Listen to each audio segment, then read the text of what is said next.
Hello everybody, welcome back to my channel. My name is Emily if it is your first time here, and in today's video we are going to be doing the next update of my project pan. So I am doing like a rolling rotating project pan.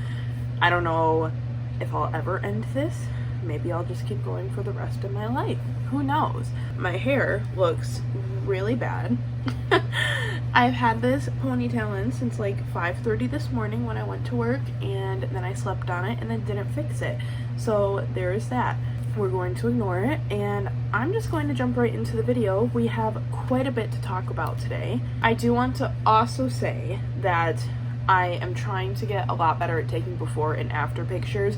I think for most of the products that I'm going to be talking about in this video, I do have before and after pictures, but for my next update, I will 100% have before and after pictures of every single product. So let's jump right in. I'm going to start by talking about the stuff that has been rolled out, and then we will talk about the stuff that is currently sitting in. So the very first thing that I rolled out was the Bobbi Brown Vitamin Enriched Eye Base. So I had been using it as an eyeshadow primer, and as an eyeshadow primer it just didn't do what I wanted it to do. During the fall and winter, I think it worked really well. It really almost helped like control some of the oil that was being like produced on my eyelids, but now as it started getting warmer, it just stopped doing what I needed it to do. So I actually ended up decluttering it. I just knew that I wasn't going to enjoy using it anymore. I knew that I wasn't probably going to use it at all anymore, so I ended up just getting rid of it. Then we have this shade right here called Geodude from the ColourPop and Kathleen Light So Jaded palette. I really enjoyed using that shade. It was just like a perfect kind of olivey warm brown, and I love just throwing it into my crease and kind of blending my eyeshadow. Any look out with this shade. And I finally rolled out the Melt Cosmetics 420 shadow in the shade Dank, and I actually made really awesome progress on it, as you'll see in the up close pictures. But this is kind of a similar shade to Geodude, but a lot more olivey, and this one I actually did have a little bit more of a difficult time with, and I'm not really sure why. I just had a hard time figuring out how to incorporate it into looks. We have a palette by a brand that I don't support and an influencer who probably should be in jail, the Morphe and James Charles Artistry palette. I had the shade Pinkity Drinkity in there, and this shade was really great to just kind of like set my entire eyelid, help blend stuff out. It's barely visible, like you can seriously barely see it, and I just found that it had a lot of multi-use in it. Then I hit my usage goal on the Natasha Denona Safari palette in the shade Rhino. There's a really good dip going in it, and I loved using this shade on my bottom lash line really close to my eyelashes to like almost make my lashes look a little bit more full. And I also loved using this on my top to do a little eyeshadow wing. And then I hit my usage goal on the ColourPop Creme Gel Liner in the shade Wildcat. This is a really, really, really pretty kind of like golden olivey. It's almost closer to chartreuse than it is olive eyeliner, and I started out with it here on this black line, and I ended up with it on the line below. So I think that I used it enough. Well, I did. I hit my usage goal. I think that I made good use of it. Then we have another shade from the ColourPop So Jaded palette, and that is the shade up here called Moonstone. This is such a gorgeous eyeshadow shade. It is just this really pretty light shimmery shade. I use this on my brow bone, on my inner corner as a topper. I used this. Let me tell you, I used this shadow a lot, and I enjoyed every use that I had. Then I hit my usage goal on the Ben Nye Neutral Set Colorless Powder, and this is not going to be a true showing of how much I actually used while I was doing it in my project, just because this is what I actually took with me on vacation. So I used a ton of it on vacation, but obviously the pictures will be inserted on the screen. But I love this powder. I think it is so nice for setting specifically under my under eyes. It's called the Neutral Set Colorless Powder, but I almost find that it can almost have like a blue-gray sort of tinge to it, which sounds really strange, but I find that when it's used directly on the under eyes, it can actually help brighten a lot, and I really enjoy it for that purpose. This one was difficult, and I still don't really know how I feel about the product. This is the Natasha Denona Mini Diamond and Glow Blush and Highlighting Powder, specifically the blush called Duo Glow. Now, this is not really a blush. I think that if you are of a deeper skin tone, it could probably be a really pretty highlight, but I swatched it out here. It's a little bit glittery, and I just didn't really know how to use it. So I actually ended up using it for like the last 10 uses that I had this in my project as a blush topper, because it doesn't really deposit that much of like a base color. As you can see, there is some pink to it, but it's not like blushy enough. But there's a lot of shimmer, so I ended up using this just as a blush topper, and it's actually quite pretty. And I do now have a little bit of hard pan in here, but honestly, hard pan isn't something that bothers me. I find that whenever I have a product that gets hard pan, it doesn't really interfere with the quality of the product, so it just doesn't really annoy me or anything.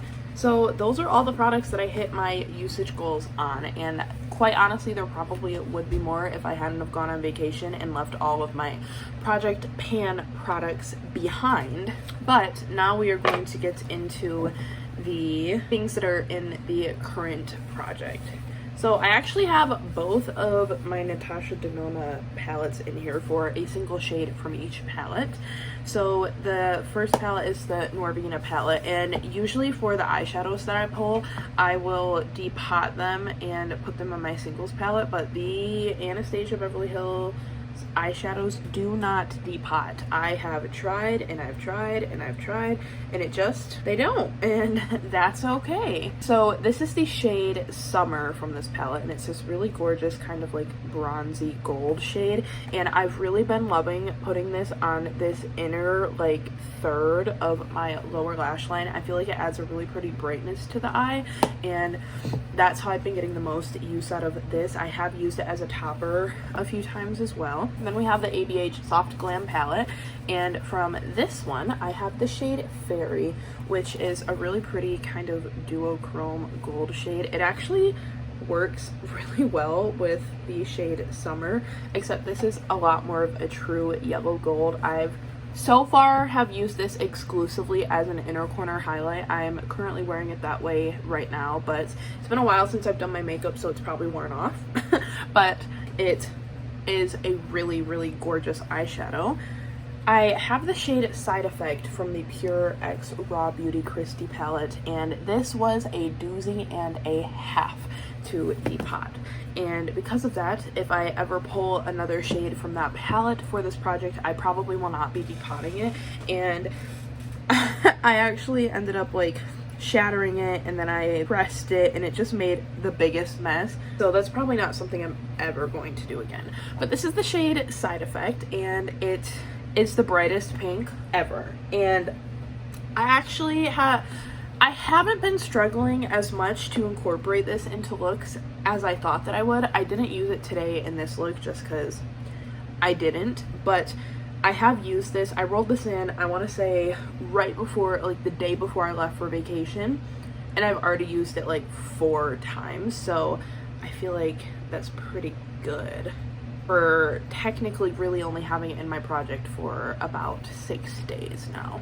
And we have the shade Amhara from the Natasha Denona Safari palette. It's this shade right here. It's this really gorgeous kind of orangey, reddy brown mid-tone matte, and this is one of my favorite shades from the Safari palette anyway, so I love having it in this project. It works really great as a transition shade, just a standard crease shade, and I just have really been enjoying it. And then last but not least, for the eyeshadows, we have the shade Morning from the Natasha Denona Sunrise palette. And these shadows actually make a really beautiful, stunning color story. I love these colors together, and I really want to do a look where I only use these shades for the entire look because I think it would just turn out really pretty.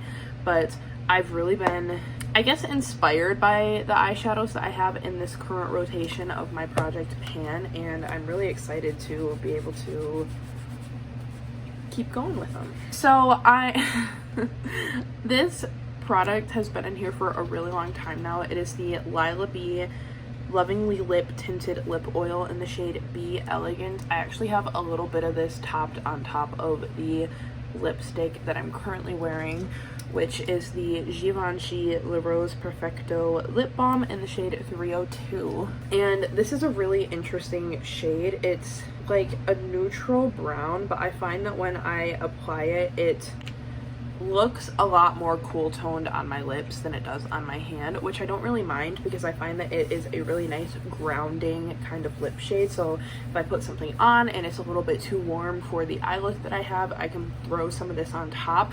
And for a while I was using this just as a lipstick because it is a very pigmented tinted lip oil, but now I've almost just started using it as a gloss, and I enjoy using it both ways. Next up, I have the J-Cat Beauty Aura Glow Liquid Highlighter in the shade White Goddess. I actually bought this for my Halloween costume, which I was a vampire, and I bought it because I wanted like a white highlighter.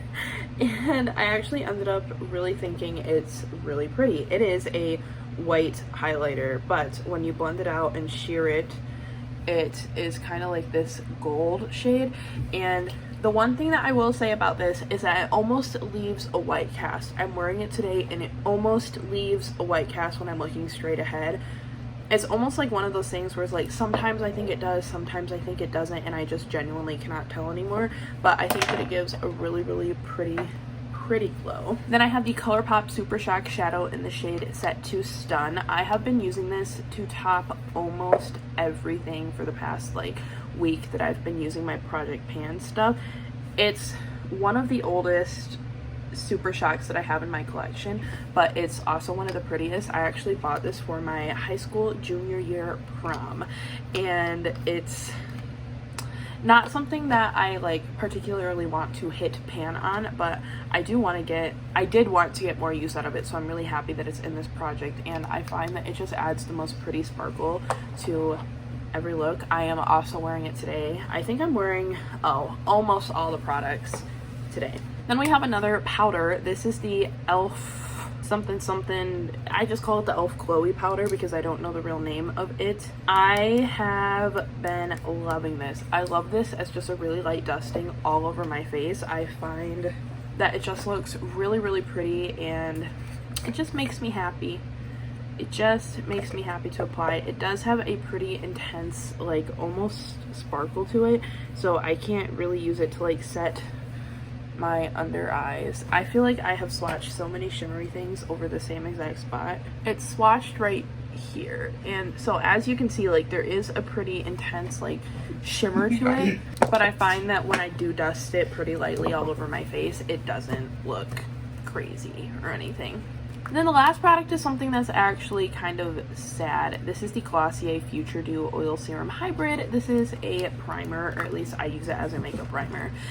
And this broke me out so bad, and it has to be from the fragrance that's in this, because even if it's a natural fragrance, it's still a fragrance, and I'm actually pretty sure that there are essential oils in this, and my skin did not like it. It's still recovering from it a little bit. You can still kind of see the texture on my forehead, and it kind of brought up some texture and breakouts here as well, and my skin just, I used this like 3 or 4 days in a row, and before I had used it like once and then like waited a really long time before using it again, but using it like days and days and days in a row, my skin just did not like it. My forehead before was actually doing really good in terms of my acne. It was pretty smooth, there weren't any active breakouts, and then I used this and like literally overnight I woke up and there was so much texture and so many little bumps, and